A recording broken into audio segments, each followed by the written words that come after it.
Tanah Perdikan Sembojan. Seri 1 Suramnya Bayang-Bayang. Audiobook, novel silat. Cerita, Esa Mintarja. Episode 37. Tetapi para bekal itu pun mengetahui bahwa sebab dari keadaan itu bukanlah kami, para pengawal, tetapi Ki Wiradana sendiri. Para bekal yang sempat merenungi keadaan yang sebenarnya akan melihat bahwa kami pun hanya sekadar menjadi alat. Semuanya adalah untuk kepentingan Ki Wiradana dan istrinya yang sekarang, berkata pengawal itu. Pajak yang dipungut di seluruh tanah perdikan ini tentu bukan semuanya untuk membiayai perang di Pajang, karena sebagian besar dari biaya perang itu ditanggung oleh Jipang yang memang memiliki kekayaan yang besar. Sebagian besar dari pajak yang dipungut tidak mengenal waktu, sebagian besar tentu menjadi milik Nyi Wiradana yang agaknya memang seorang perempuan yang tamak. Anak-anak muda dari padukuhan sebelah yang memerlukan menemui Nyi Wiradana itu pun kemudian minta diri. Mereka akan bekerja keras untuk ikut mengadakan perubahan-perubahan di tanah perdikan Sembojan. Dua padukuhan sudah menentukan sikap, berkata pengawal yang menemui anak-anak muda itu. Mudah-mudahan ada juga padukuhan yang lain yang bersedia membantu kita. Kita akan berusaha, berkata anak-anak muda dari padukuhan sebelah. Demikianlah. Anak-anak muda itu kembali ke padukuhannya maka mereka pun telah mengadakan perubahan di antara mereka meskipun dengan sangat berhati-hati dan tidak menarik perhatian orang banyak. Ternyata bahwa anak-anak muda di padukuhan itu sependapat bahwa memang sudah sampai saatnya, di tanah perdikan Sembojan diadakan perubahan tatanan. Marilah, kita bertemu dengan Ki Bekel, berkata salah seorang di antara mereka. Kita tidak perlu bersama-sama pergi ke rumahnya. Dua di antara kita sudah cukup, berkata yang lain. Ternyata mereka memutuskan untuk mengirimkan dua orang di antara mereka, yang telah langsung dapat bertemu dengan Nyi Wiradana, untuk menemui Ki Bekel. Sebagaimana sudah dikatakan oleh anak muda dari padukuhan sebelah, sebenarnya lah Ki Bekel dari padukuhan itu telah lebih dahulu menentukan sikap. Karena itu ketika anak-anak muda itu datang kepadanya, maka pembicaraan pun menjadi lancar. Kami mohon maaf Ki Bekel, bahwa selama ini kami telah melanggar hak dan wewenang Ki Bekel, berkata salah seorang dari anak-anak muda itu. Itu bukan salahmu, berkata Ki Bekel. Kalian hanya menjalankan perintah Ki Wiradana saja. Namun pada saat akhirnya kalian telah menentukan kebenaran di dalam diri tentang tanah perdikan ini. Dengan keyakinan akan kebenaran itu, maka kita akan berbuat sejauh dapat kita lakukan dengan akibat apapun juga. Baik Ki Bekel, jawab anak-anak muda itu. Nah, jika demikian, marilah kita membenahi diri. Aku akan mengerahkan orang-orang tua yang masih mampu berbuat sesuatu dan kalian menyiapkan anak-anak muda. Mungkin kalian akan berhadapan dengan kawan-kawan kalian yang justru telah mendapat latihan yang lebih berat, tetapi anak-anak muda yang akan melihat ayah mereka berada di pihak kita, maka mereka tentu akan berpikir dua kali untuk melakukan kekerasan terhadap kita, berkata Ki Bekel. Demikianlah maka anak-anak muda itu pun kemudian telah melakukan persiapan apa saja yang dapat mereka lakukan. Tetapi jumlah mereka memang terlalu sedikit. Meskipun demikian, anak-anak muda itu telah dilambari dengan satu keyakinan sehingga pendirian mereka tidak akan mudah menjadi goyah. Keadaan tanah perdikannya yang disaksikannya dari hari ke hari, telah menempa tekad mereka untuk mengadakan perubahan. Meskipun jumlah kita sedikit, tetapi kawan-kawan kita yang ada di barak itu juga tidak terlalu banyak. Kecuali jika kawan-kawan kita yang ada di Pajang akan ditarik, berkata salah seorang di antara mereka. Kita sudah bertekad, jawab kawannya. Aku kira seluruh tanah perdikan ini seakan-akan sudah digenangi minyak. Jika ada yang berani menyalakan api, maka seluruh tanah perdikan akan menyala. Dalam pada itu, pertempuran yang terjadi di Pajang pun semakin lama menjadi semakin sengit. Ketika kedua belah pihak telah menjadi basah oleh keringat, maka mereka menjadi semakin garang. Apalagi mereka yang melihat kawannya telah mengalirkan darah dari lukanya. Bahkan jika seorang sahabatnya telah terbunuh oleh ujung senjata lawan. Dengan demikian maka benturan-benturan senjata pun menjadi semakin cepat susul menyusul. Bunga api pun berloncatan dan suara erang kesakitan tenggelam dalam sorak yang gemuruh hampir di seluruh medan. Kedua pasukan itu pun berusaha saling menekan. Kedua belah pihak telah melepaskan kemampuan tertinggi. Para prajurit Jipang telah menghentakkan kemampuannya di antara anak-anak muda tanah perdikan Sembojan untuk dapat memecahkan pasukan Pajang. Tetapi para prajurit Pajang adalah prajurit-prajurit yang terlatih matang. Karena itu, maka mereka pun mampu mengatasi setiap tekanan. Bahkan dengan ketajaman pengamatan mereka, maka telah melihat kelemahan pada pasukan Jipang. Para prajurit-prajurit Pajang mengetahui bahwa sebagian dari pasukan Jipang adalah para pengawal tanah perdikan Sembojan. Meskipun anak-anak muda itu pernah mendapat latihan-latihan yang sangat berat, tetapi mereka belum mempunyai pengalaman yang memadai untuk bertempur melawan para prajurit Pajang yang telah mengenyam banyak sekali pahit getirnya peperangan. Karena itulah, maka lubang-lubang tertentu dari gelar sapit urang dari pasukan Jipang itu pun terdapat kelemahan-kelemahan. Dengan kemampuan mengurai medan, maka pasukan Pajang telah berusaha menyusup pada lubang-lubang kelemahan itu. Ketika matahari semakin tinggi dan mencapai puncak langit, maka pasukan Pajang telah menemukan beberapa kemajuan. Bahkan di sayap kiri pasukan Jipang, para prajurit Pajang berhasil menyusup cukup dalam, justru pada leher sayap, sehingga jalur pasukan Jipang ke ujung sayap menjadi agak terganggu. Senapati yang berada di ujung sayap itu cepat bertindak. Kekuatan gelar sapit urang sebenarnya ada di ujung sapitnya yang akan menjepit kekuatan lawan dari dua arah, ujung dan ujung. Namun senapati itu tidak membiarkan tangkai kekuatan itu patah di tengah. Karena itu, maka ia pun segera memerintahkan sekelompok prajurit dan sekelompok pengawal tanah perdikan untuk bergeser, menyelamatkan leher sayap yang hampir patah itu. Usaha senapati itu berhasil. Namun demikian, dalam keseluruhan ternyata pasukan Pajang mempunyai kelebihan. Perlahan-lahan pasukan Pajang yang mengerahkan segenap kekuatannya, telah mendesak maju. Apalagi ketika matahari telah mulai turun ke barat. Betapapun juga, keringat anak-anak muda Sembojan yang terkuras telah menurunkan kemampuan mereka menggerakkan senjata. Bagaimanapun juga orang-orang Jipang berusaha untuk membuat imbangan dengan kemampuan mereka, namun pasukan Pajang benar-benar telah memberikan tekanan yang sangat berat. Setapak demi setapak pasukan Jipang itu terdesak. Tetapi pasukan Jipang masih tetap berpegang pada gelarnya yang utuh, sehingga karena itu, maka pertempuran gelar itu masih tetap berlangsung dengan sengitnya. Pasukan Pajang yang berhasil mendesak pasukan lawan berusaha untuk benar-benar memecahkan gelar lawannya dan mengoyak pertahanan mereka. Namun ternyata gelar sapit urang itu terlalu liat untuk dapat dipatahkan. Semakin lama matahari pun menjadi semakin rendah. Betapapun juga pasukan Pajang berusaha, namun sampai saatnya matahari turun ke punggung bukit, pasukan Pajang masih tetap terikat dalam gelarnya, meskipun gelar itu telah terdorong mundur dan terdesak. Bagaimanapun juga, maka ketika malam turun, Pajang harus menghentikan pertempuran. Beberapa orang perwira sempat bergeremang. Ternyata kegelapan masih sempat menyelamatkan pasukan Jipang. Ketika terdengar isyarat di kedua belah pihak, maka masing-masing telah menarik diri ke kubu mereka. Dengan letih kedua pasukan itu kembali ke barak-barak sementara, yang mereka bangun dan mereka ambil dari para penghuni padukuhan. Pada saat gelap mulai merata, maka yang kemudian turun ke medan adalah petugas-petugas yang lain. Petugas-petugas kemanusiaan yang harus menolong dan merawat orang-orang yang terluka dan mengumpulkan mereka yang terbunuh. Di siang hari kedua belah pihak berjuang untuk saling membunuh dan melukai. Sementara di malam hari, beberapa orang harus bekerja keras untuk menolong mereka. Malam itu Kirangga Gupita telah berbicara dengan para senapati dari pasukan Jipang yang terdesak.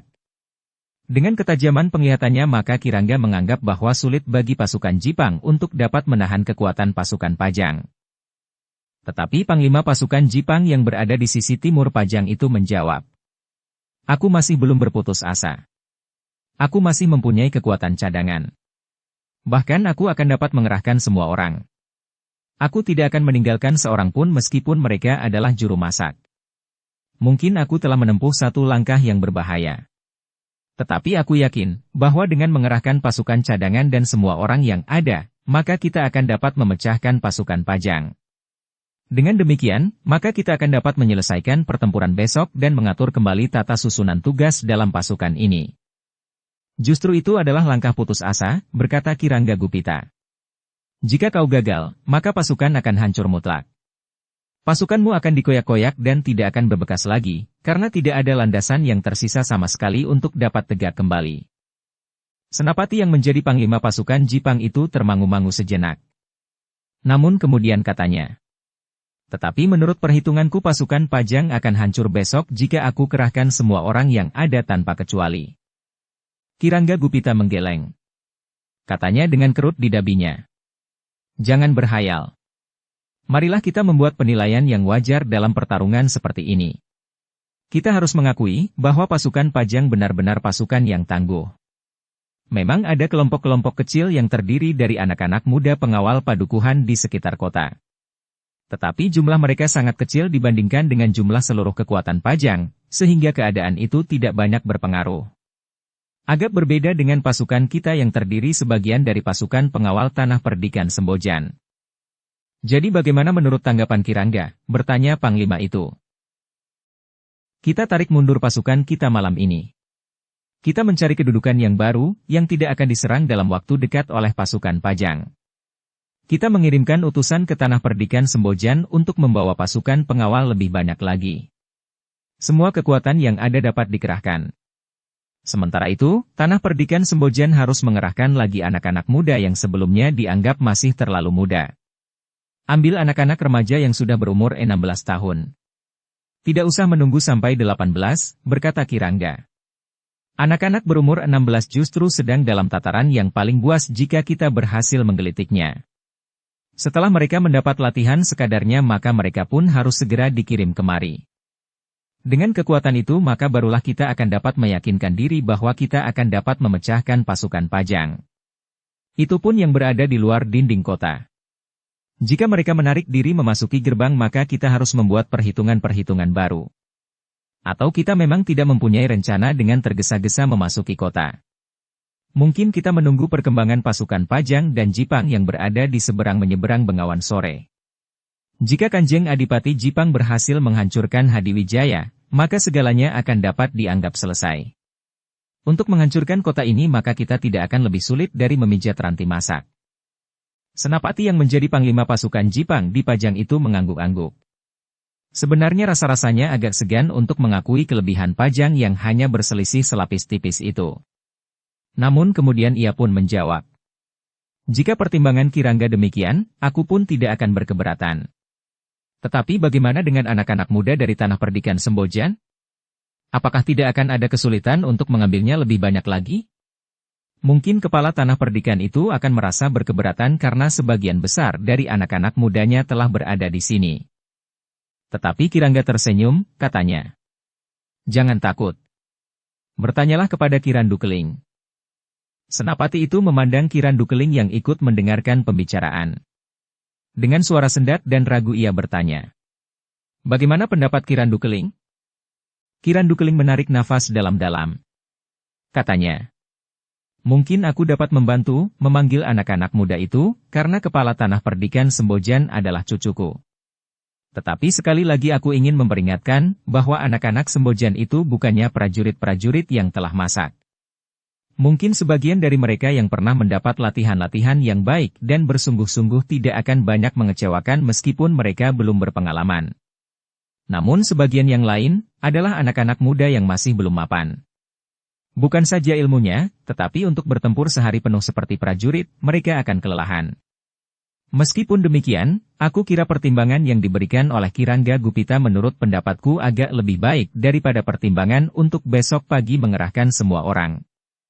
Dalam pertempuran seperti ini, kita masing-masing tidak boleh tergesa-gesa sehingga akan dapat menjerumuskan banyak korban yang tidak perlu hanya karena dibakar oleh gejolak perasaan dan barangkali sedikit harga diri. Panglima pasukan Jipang di sisi timur Pajang itu mengangguk-angguk. Katanya, baiklah jika demikian. Aku akan menarik pasukan ini untuk menunggu kedatangan anak-anak muda dari tanah perdikan Sembojan. Dengan bantuan itu, serta mengerahkan semua orang yang ada, kita akan menghancurkan pasukan Pajang.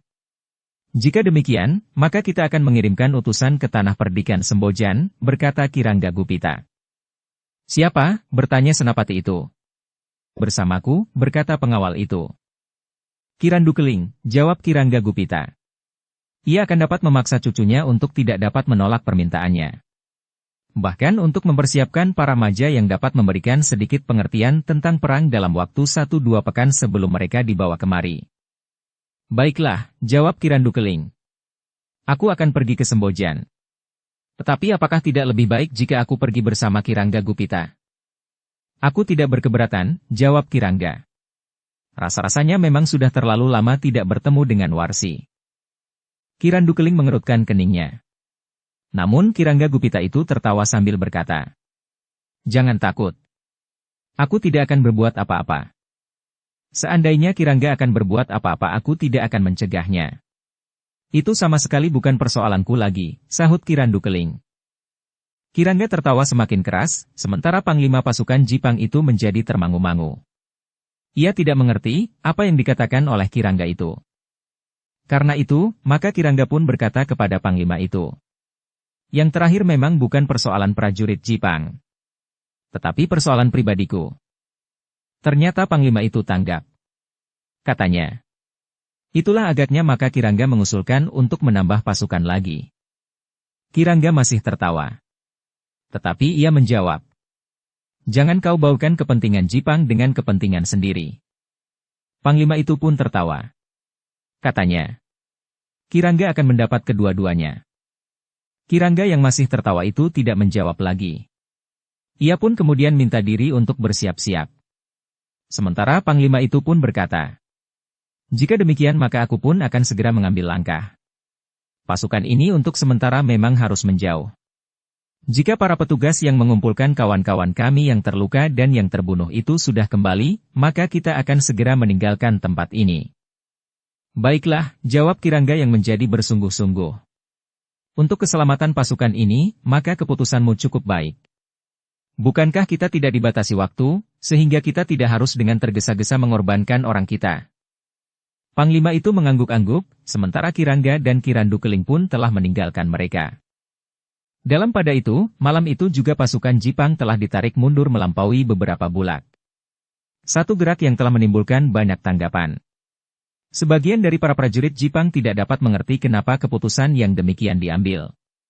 Namun sebagian yang lain sependapat dengan sikap itu, karena mereka tidak dapat ingkar dari kenyataan, bahwa setidak-tidaknya pasukan Jipang tidak akan berhasil memecahkan pasukan Pajang. Bahkan mereka yang langsung berada di pertempuran akan dapat merasakan, kelemahan-kelemahan yang terdapat dalam pasukan Jipang memang berbahaya bagi kesatuan gelar. Namun harga diri para prajurit Jipang kadang-kadang telah mencegah mereka mempergunakan nalar. Mereka tidak mau melihat kenyataan yang terjadi, karena orang-orang Jipang harus dianggap sebagai prajurit yang tidak terkalahkan. Kirangga dan Ki Randukeling yang telah bersiap-siap pula sempat mengikuti gerak mundur itu pula. Setelah mereka melihat di mana pasukan Jipang itu kemudian membangun sebuah pertahanan, maka mereka pun segera bersiap untuk pergi ke tanah perdikan Sembojan. "Kita akan berangkat setelah hari terang tanah," berkata Ki Randukeling. "Jangan kau baukan kepentingan Jipang dengan kepentingan sendiri." "Baiklah," jawab Kirangga Gupita. "Sementara ini kita sempat beristirahat." Demikianlah pasukan Jipang telah mengambil beberapa buah rumah dan banjar padukuhan bagi kepentingan mereka tanpa menghiraukan keluhan para penghuninya yang harus mengungsi ke rumah sanak kadang tetangga-tetangganya. Malam itu dengan ketangkasan prajurit, Jipang telah berhasil membangun pertahanan yang kuat di sebuah padukuhan. Sementara itu, Kirangga dan Ki Randukeling ternyata masih sempat beristirahat sejenak sambil menunggu hari terang tanah. Ketika saatnya tiba, maka Kirangga Gupita dan Ki Randukeling pun telah minta diri kepada Panglima pasukan Jipang di sisi timur Pajang. Mereka akan berusaha untuk membawa sepasukan anak-anak muda dari tanah perdikan Sembojan. "Mudah-mudahan kami kelak tidak menjumpai kesulitan di perjalanan," berkata Kirangga Gupita. Demikianlah, maka sejenak kemudian sebelum matahari terbit, kedua orang itu sudah meninggalkan landasan pasukan Jipang yang baru. Keduanya pun telah memacu kuda mereka agar mereka dapat mencapai tanah perdikan Sembojan tanpa bermalam di perjalanan meskipun mungkin jauh malam mereka baru akan memasuki tanah perdikan itu. Sementara itu, Kiai Badra dan Gandar telah memenuhi janjinya. Sebelum matahari terbit, bersama Gandar ia telah berada kembali di tanah perdikan Sembojan sambil membawa tunggul yang menjadi pertanda bahwa mereka tengah mengemban tugas dari Kanjeng Adipati di Pajang. Kedatangan Kiai Badra di rumah Ki Bekel telah disambut dengan kebanggaan oleh sekelompok anak-anak muda padukuhan itu yang ternyata telah membulatkan niatnya untuk berbuat sesuatu bagi kepentingan tanah perdikannya. Apalagi ketika mereka melihat tunggul itu. Maka jantung mereka pun rasa-rasanya telah ikut mengembang.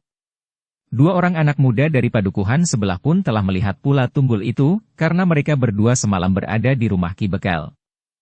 Anak-anak muda yang menyaksikan tunggul itu pun telah saling berjanji bahwa mereka akan berusaha mempengaruhi kawan-kawannya di padukuhan yang lain lagi. Sehingga dengan demikian maka kedudukan mereka tentu akan menjadi bertambah kuat. Ketika matahari terbit, ternyata rombongan penari yang agak besar itu pun telah bersiap. Iswari telah berniat untuk memancing persoalan meskipun ia masih membuat beberapa pertimbangan agar masih belum terjadi benturan langsung. Dengan kelengkapan rombongan penari jalanan, maka Iswari telah membawa rombongannya ke sebuah pasar.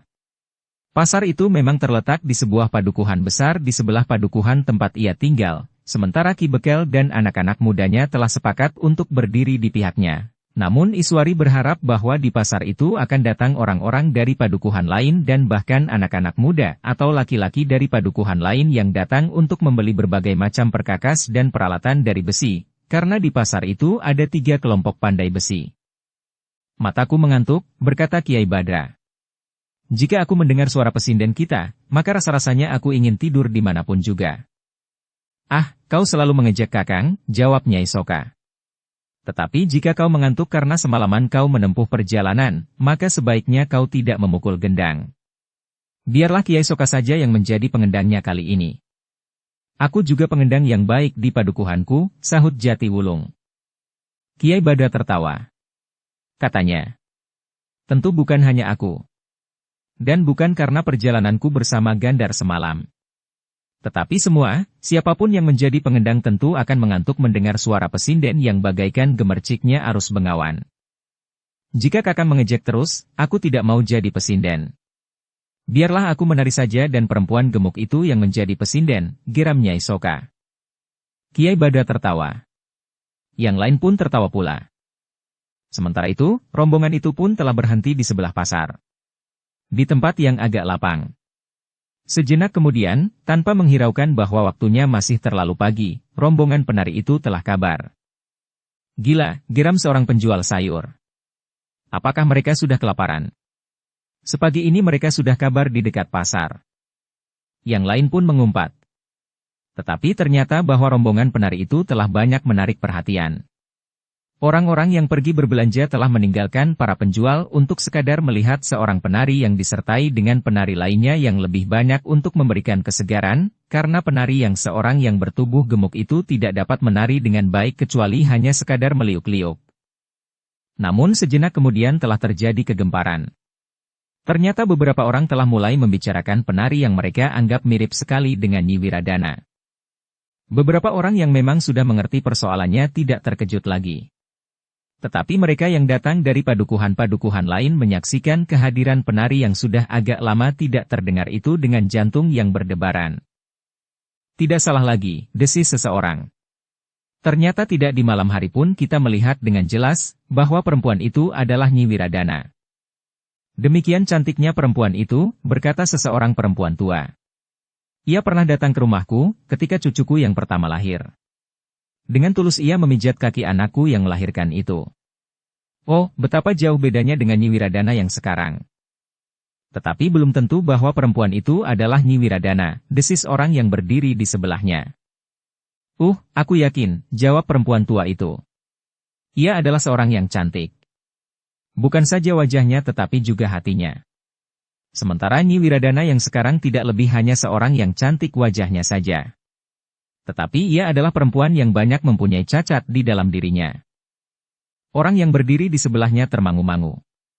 Namun tiba-tiba saja perempuan itu menjadi gemetar ketika ia merasa bahwa pembicaraannya telah didengarkan oleh seorang anak muda dalam pakaian seorang pengawal. Apalagi ketika anak muda itu kemudian bertanya kepadanya. Apakah yang kalian bicarakan? Oh, tidak apa-apa anak muda, jawab perempuan tua itu. Kami tidak berbicara apa-apa. Kenapa kalian lebih senang melihat pertunjukan itu daripada berbelanja? Bukankah kalian datang untuk berbelanja? Bertanya anak muda itu. Ya anak muda, jawab perempuan tua itu sambil beringsut. Kami memang sedang berbelanja. Tetapi apakah kau tertarik kepada Nyi Wiradana yang sedang menari itu? Jika kau pernah melihatnya dahulu sebagai seorang istri pemangku jabatan kepala tanah perdikan, maka ia sekarang adalah seorang penari. Memang dalam kedudukan yang terbalik dengan Nyi Wiradana yang sekarang, yang justru dahulu adalah seorang penari, berkata anak muda itu. Ah, perempuan tua itu mengerutkan keningnya. Apakah benar perempuan itu Nyi Wiradana? Apakah kau sudah menjadi pikun meskipun nampaknya kau belum tua sekali? Agaknya kau hanya dapat mengenali keping-keping uang saja daripada wajah dan tingkah laku bahkan suara seseorang, berkata anak muda itu. Orang tua itu termangu-mangu. Namun ia merasa ragu-ragu bahwa anak muda itu sekadar ingin menjebaknya. Karena itu, maka ia pun kemudian berkata, "Ah, siapapun penarinya, biarlah ia menari. Jika benar ia Nyi Wiradana, maka itu adalah persoalan Ki Wiradana."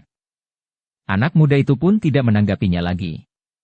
Tetapi ia sudah mengatakan dan setidak-tidaknya memberikan kesan bahwa perempuan itu adalah Nyi Wiradana. Dalam pada itu, ternyata para pengawal dari kedua padukuhan yang telah menemukan kesepakatan itu banyak yang berada di pasar itu. Mereka tidak berbuat apa-apa kecuali mengawasi keadaan. Bagaimanapun juga mereka tiba-tiba saja merasa wajib untuk ikut mengamankan rombongan penari yang aneh itu. Namun rombongan itu tidak terlalu lama berada di pasar. Iswari hanya ingin menyebarkan berita kehadirannya, sehingga para pemimpin Tanah Perdikan itu mulai membicarakannya lagi sebagai gangguan keamanan bagi Tanah Perdikan Sembojan. Beberapa saat kemudian, maka rombongan penari itu telah menghentikan permainan mereka dan bersiap-siap untuk meninggalkan pasar yang semakin ramai itu. Ketika Iswari melihat beberapa orang pengawal berada di sekitar tempat ia bermain, maka ia pun tersenyum. "Maaf saudara-saudara," berkata Iswari kepada para penonton yang mengerumuninya. "Aku hanya sempat bermain sebentar, sekadar untuk memelihara hubungan di antara kita, karena sudah lama aku tidak berkunjung ke Tanah Perdikan ini. Pagi ini aku tergesa-gesa mengemban tugas yang harus aku jalani pada hari ini." "Kenapa hanya sebentar?" tiba-tiba terdengar suara di antara mereka yang berkerumun. "Aku tidak berani terlalu lama berada di satu tempat," jawab Iswari. "Kenapa?" bertanya suara yang lain. "Pemangku jabatan kepala Tanah Perdikan ini tidak senang terhadap rombongan kami, karena itu pemangku jabatan kepala Tanah Perdikan ini memerintahkan untuk menangkap kami," jawab Iswari. Para pengawal tidak berbuat apa-apa, yang lain lagi menyahut. "Bermainlah. Kita semuanya akan mencegah jika para pengawal akan menangkap kalian." Iswari hanya tersenyum saja. Tetapi ia pun kemudian berkata, "Aku menyesal Kisanak. Aku sudah terlanjur menerima permintaan seseorang untuk menari." "Sepagi ini?" bertanya seseorang. "Ya. Pagi-pagi seperti ini," jawab Iswari. Sejenak kemudian, maka rombongan itu benar-benar telah meninggalkan pasar. Tetapi rombongan itu tidak pergi kemana-mana lagi, tetapi kembali ke rumah Ki Bekel. Ternyata permainan yang sejenak itu benar-benar telah mencapai maksudnya. Setiap orang yang ada di pasar itu mulai berbicara lagi tentang penari yang mirip dengan Nyi Wiradana. Ketika orang-orang yang berada di pasar itu kembali ke rumah masing-masing, maka mereka pun telah bercerita tentang kehadiran rombongan penari itu. "Mereka datang di siang hari," berkata seorang laki-laki separuh baya. "Mereka tidak lagi melintasi Tanah Perdikan ini di malam hari, ternyata di siang hari, orang semakin pasti bahwa penari itu memang Nyi Wiradana." Yang mendengarkan cerita itu hanya mengangguk-angguk saja. Meskipun demikian terbersit di dasar jantung mereka satu harapan, bahwa kehadiran Nyi Wiradana akan merupakan satu pertanda, bahwa keadaan Tanah Perdikan akan mengalami perubahan. Pajak tidak akan lagi mencekik leher sebagaimana pada saat Nyi Wiradana itu masih berada di Tanah Perdikan. Dan anak-anak mereka yang tersisa tidak akan dikirim ke Pajang lagi untuk disuruhkan ke dalam api peperangan. Kehadiran rombongan penari itu ternyata sudah terdengar pula oleh orang-orang di induk padukuhan Tanah Perdikan Sembojan. Meskipun orang-orang di induk padukuhan Tanah Perdikan itu biasanya pergi ke pasar yang lain, yang berada di induk padukuhan itu sendiri, namun ada di antara orang-orang yang saling berhubungan dengan para pedagang di pasar yang telah dikunjungi oleh Nyi Wiradana, sehingga berita kehadirannya itu pun segera tersebar. Ternyata seorang pembantu Ki Wiradana telah mendengar cerita tentang rombongan penari itu. Karena itu, maka dengan tergesa-gesa telah menyampaikannya kepada Ki Wiradana. "Gila," geram Ki Wiradana. "Jadi rombongan penari itu telah datang lagi?" "Ya," jawab pembantunya. "Banyak orang yang melihatnya, karena rombongan itu kabar di dekat pasar." "Bagaimana sikap para pengawal?" bertanya Ki Wiradana. "Para pengawal harus pergi ke pasar itu," geram Ki Wiradana. Pembantunya mengangguk-angguk. Katanya, "Semakin cepat semakin baik." Ki Wiradana pun dengan tergesa-gesa telah memanggil pemimpin pasukan pengawal yang tersisa, selain yang berada di barak latihan. Dengan nada berat diperintahkannya para pengawal untuk pergi ke pasar di Padukuhan pada bagian pinggir tanah perdikan itu. Nyi Wiradana yang mendengar perintah itu pun telah mendekatinya sambil bertanya. Ada apa? Rombongan penari itu nampak bermain di pasar, berkata Ki Wiradana. Lalu, bertanya Nyi Wiradana. Aku perintahkan pengawal itu untuk datang dan bersama-sama dengan pengawal setempat menangkap seluruh rombongan itu, jawab Ki Wiradana. Pemalas, bisik Nyi Wiradana. Lalu apa kerjaanmu, heh? Kau harus pergi sendiri. Jika ternyata penari itu adalah istrimu, maka kau dapat mengambilnya dan membawanya kemari. Aku ingin bertemu dan berbicara. Ki Wiradana mengerutkan keningnya. Terasa jantungnya berdebaran. Namun Nyi Wiradana agaknya masih menghargainya, karena perintahnya tidak diucapkan langsung sehingga para pengawal mendengarnya. Nyi Wiradana masih mengekang diri dan berusaha agar para pengawal tidak mendengar kata-katanya. Karena itu Wiradana tidak membantah. Jika ia berkeberatan, maka mungkin istrinya akan berteriak dan para pengawal itu justru akan mendengar dan mengetahui bahwa ia telah dibentak-bentak oleh istrinya. Betapapun beratnya, maka Ki Wiradana itu pun telah mempersiapkan diri. Kepada para pengawal ia berkata, biarlah aku pergi sendiri agar kita tidak usah mengulangi usaha penangkapan ini. Siapkan kudaku. Para pengawal menjadi lebih mantap jika mereka pergi bersama Ki Wiradana sendiri. Dengan demikian maka mereka akan dapat mengambil sikap yang penting tanpa menunggu perintah berikutnya. Sejenak kemudian maka Ki Wiradana dan beberapa orang pengawal telah berderap di jalan-jalan Padukuhan. Beberapa kali mereka melintasi bulak-bulak persawahan dan pategalan. Kedatangan sekelompok orang-orang berkuda telah mengejutkan seisi pasar. Tetapi karena matahari telah menjadi semakin tinggi, maka pasar itu pun telah menjadi tidak terlalu ramai sebagaimana saat Iswari dan rombongannya berada di pasar itu. Ki Wiradana dan para pengawalnya segera berloncatan turun. Dengan sikap yang garang mereka telah memasuki pasar yang mulai berkurang isinya itu, sementara dua orang pengawal berada di depan pasar mengamati keadaan sambil menunggu kuda-kuda mereka yang tertambat pada patok-patok bambu. Apakah benar tadi ada serombongan penari yang kabar di dekat pasar ini? Bertanya Ki Wiradana kepada seorang penjual gerabah. Ya Ki Wiradana, jawab penjual gerabah itu dengan jantung yang berdebaran.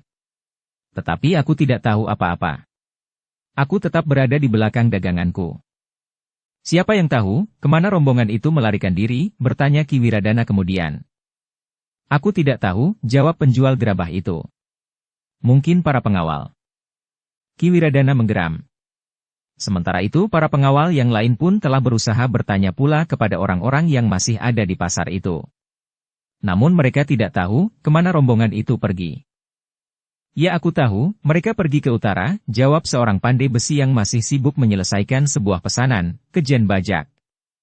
Namun dalam pada itu, salah seorang pengawal telah melihat 3 orang pengawal dari Padukuhan itu melintas.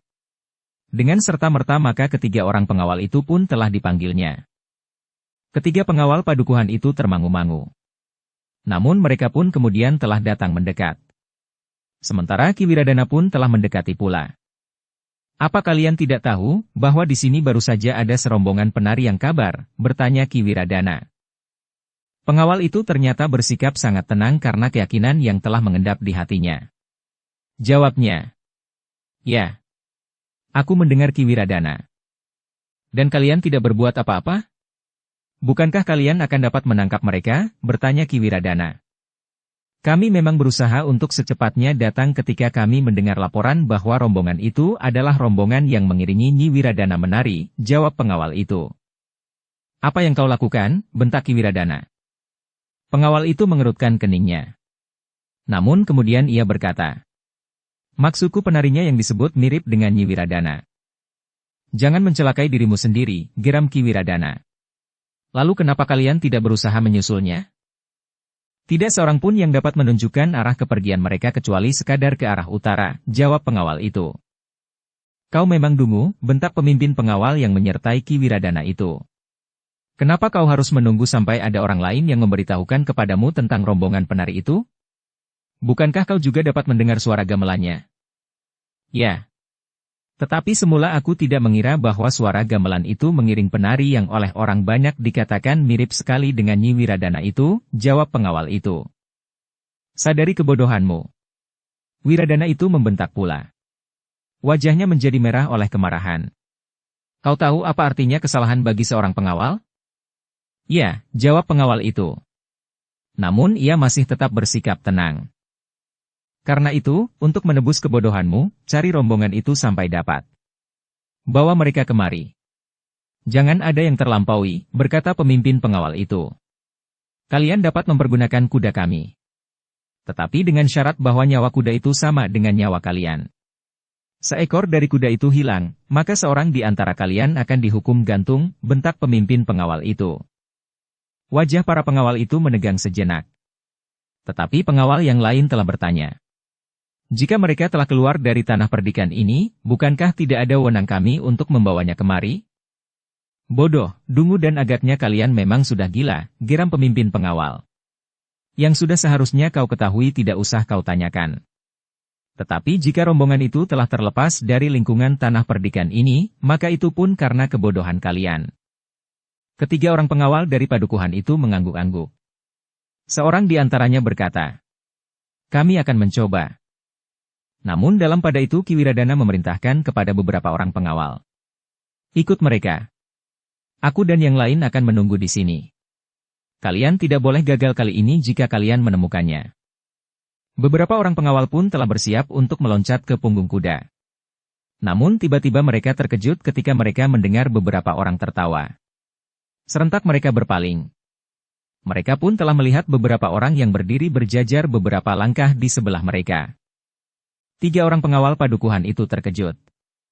Orang-orang itu adalah orang-orang dari rombongan penari jalanan yang ternyata adalah Nyi Wiradana itu. 4 orang di antara mereka, desis salah seorang dari ketiga orang pengawal itu. Dan penari yang gagah itu. Ki Wiradana pun terkejut bukan buatan. Yang dilihatnya ternyata adalah orang-orang yang di antaranya sudah dikenalnya. Bahkan hampir di luar sadarnya ia berdesis. Serigala betina itu. Perempuan yang ada di antara keempat orang laki-laki itu tersenyum. Katanya, kau masih mengenal aku Ki Wiradana? Persetan, geramnya. Dan laki-laki ini pun tentu pernah kau kenal pula. Gandar, sambung perempuan yang disebut serigala betina itu. Wajah Ki Wiradana menjadi merah padam. Namun dengan jantung yang berdegupan semakin keras itu melangkah mendekat diikuti oleh para pengawalnya.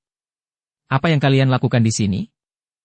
Sekali-sekali aku ingin juga berbelanja Ki Wiradana, jawab serigala betina itu.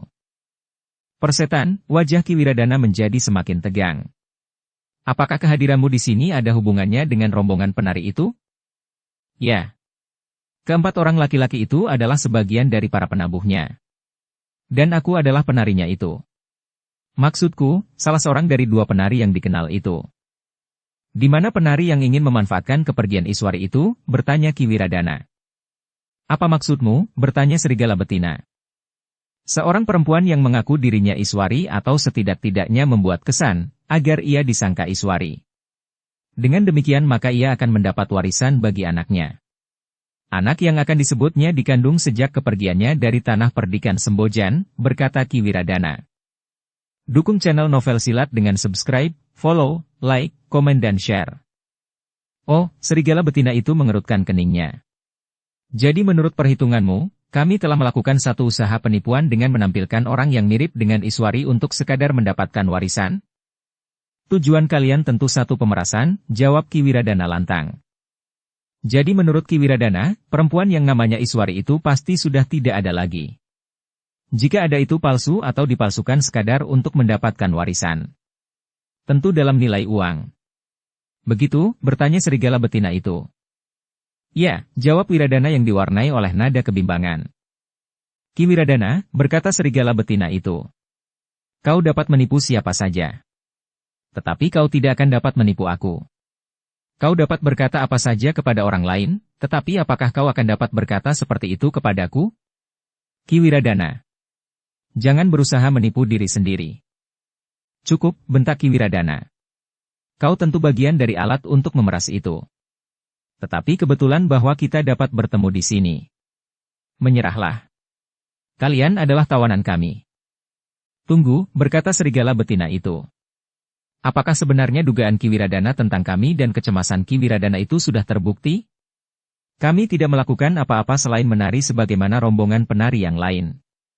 Sebelumnya Kiwiradana tidak pernah berusaha untuk menangkap rombongan penari yang penarinya adalah Warsi.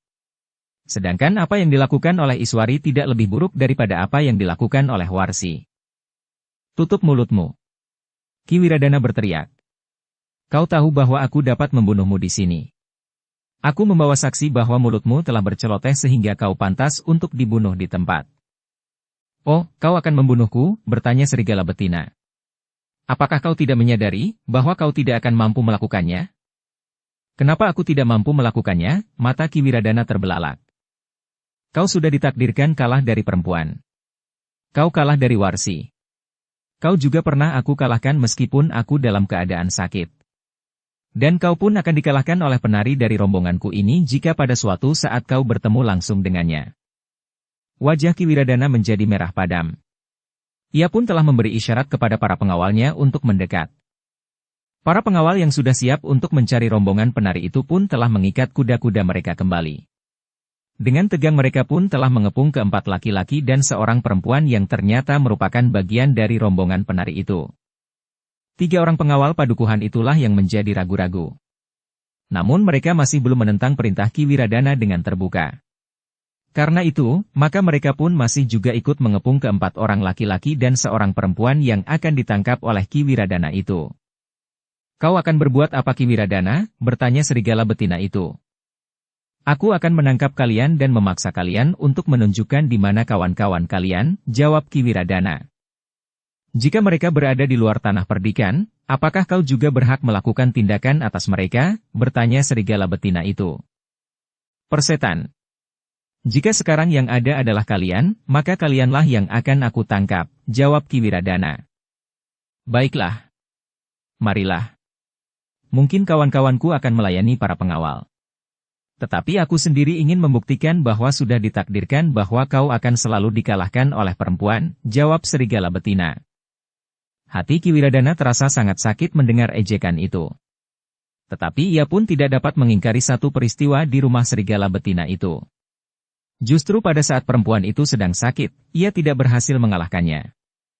Tetapi Kiwiradana tidak pernah mengetahui bahwa perempuan yang disangkanya serigala betina yang sedang sakit itu adalah sebenarnya Nyai Soka sendiri.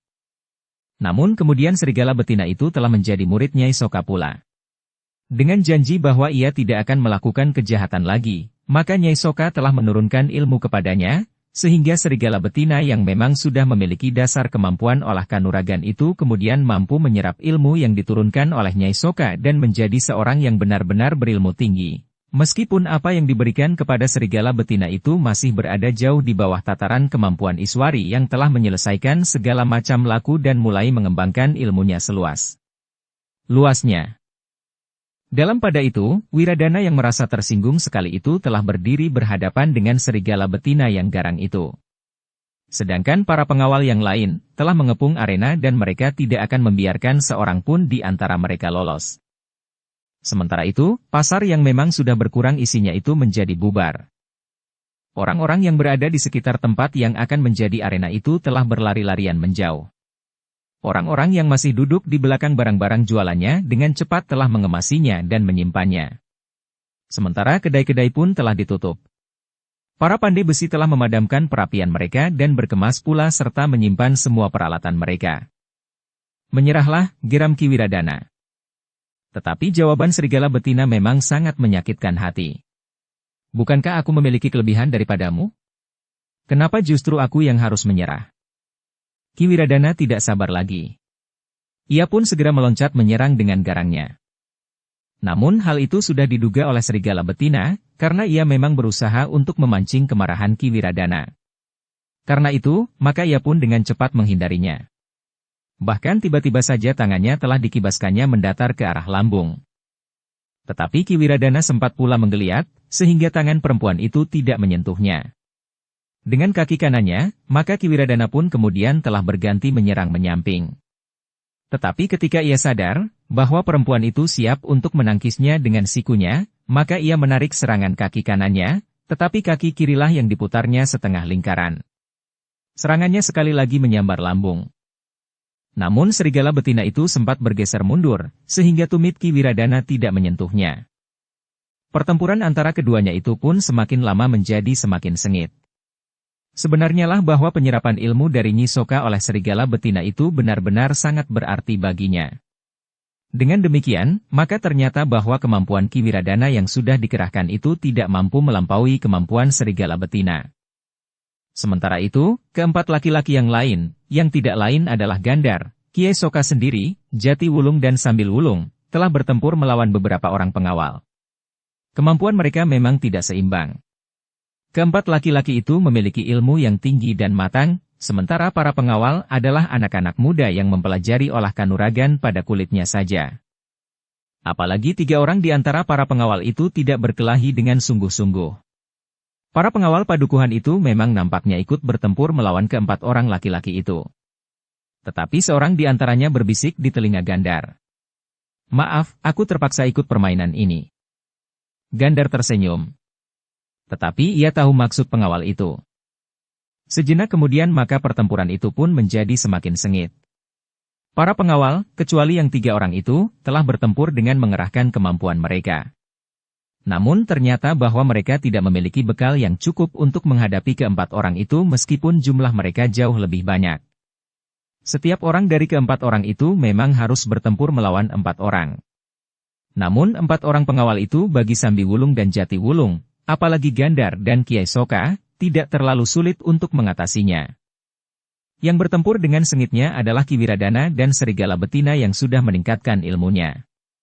Perlahan-lahan namun pasti, orang-orang yang sekilas sempat melihat pertempuran itu terutama keempat orang yang datang bersama serigala betina itu, segera yakin bahwa perempuan itu akan dengan segera menyelesaikan pekerjaannya. Sebenarnya lah bahwa sejenak kemudian serigala betina itu telah berhasil mendesak Ki Wiradana.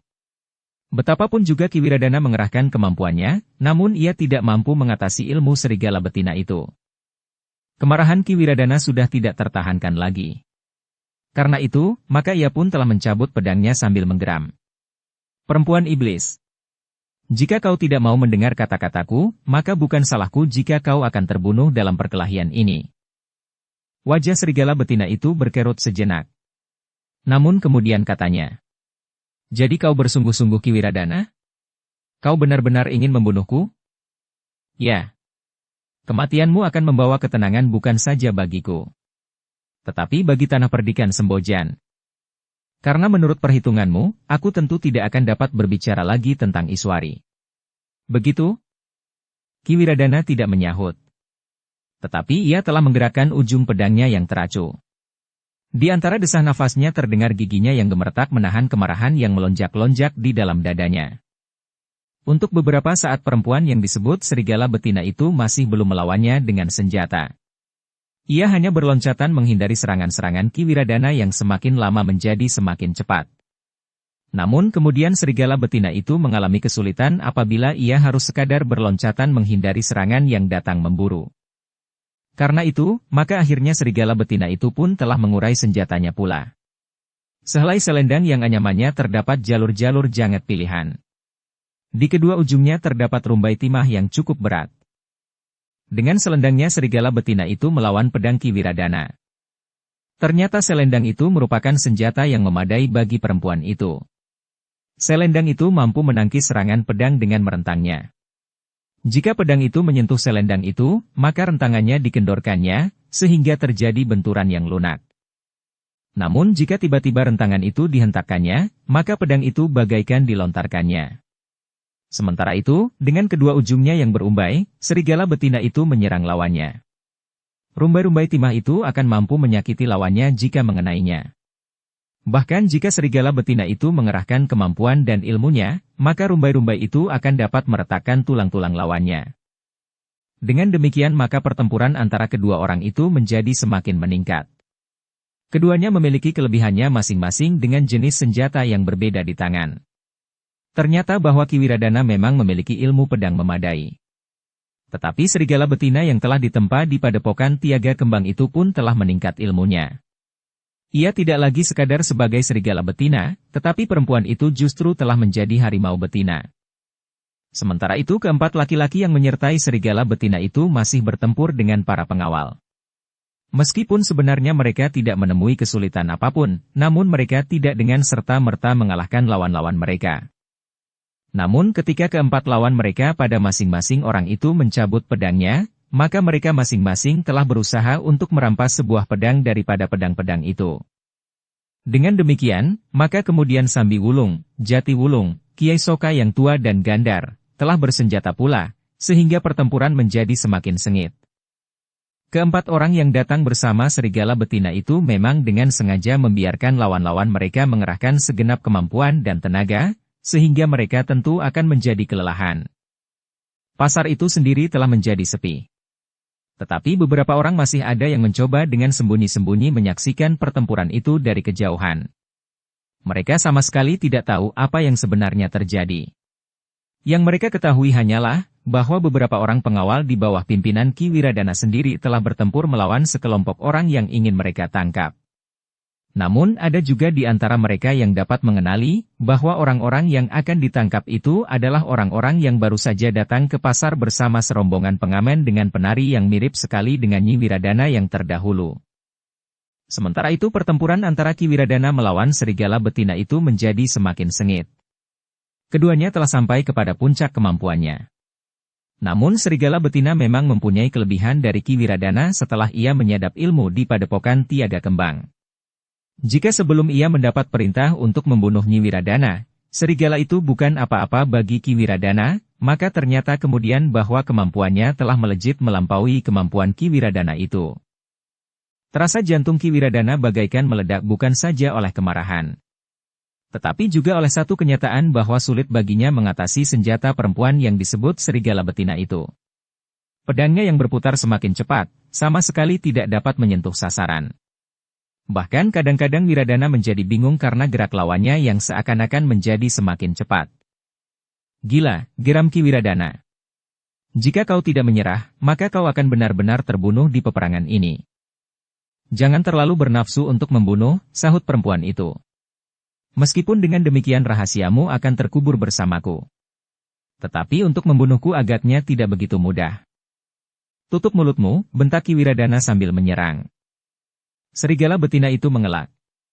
Namun ia masih sempat menjawab. Ki Wiradana.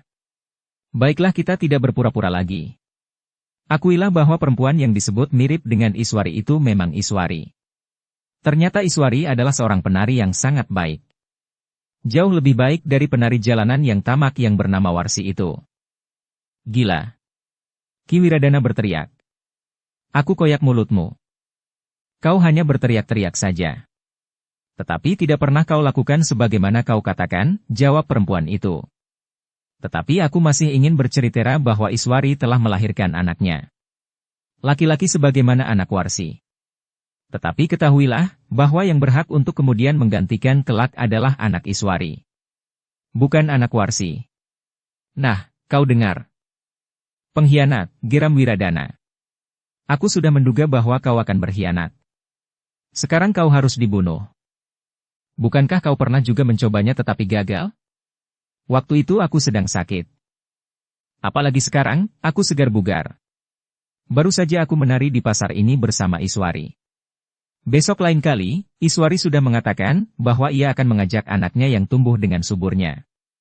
Orang-orang tanah perdikan ini harus tahu, siapakah yang kelak akan menjadi kepala tanah perdikan. Tutup mulutmu. Aku bunuh kau. Ki Wiradana mengumpat. Tetapi seperti dikatakan oleh perempuan itu, bahwa tidak mudah untuk membunuhnya. Dengan demikian maka keduanya telah bertempur semakin keras. Ternyata bahwa serigala betina itu bukan saja mampu bergerak cepat, tetapi ia pun mampu membangkitkan tenaga cadangan di dalam dirinya sehingga kekuatannya menjadi bagaikan berlipat. Sementara itu, para pengawal benar-benar telah mengerahkan segenap tenaganya. Namun usaha mereka untuk mengalahkan lawan mereka sama sekali tidak berhasil. Bahkan mereka harus bekerja dengan memeras segenap tenaga dan kemampuannya, agar mereka tidak justru menjadi sasaran senjata lawan-lawannya yang telah dirampas dari antara mereka sendiri.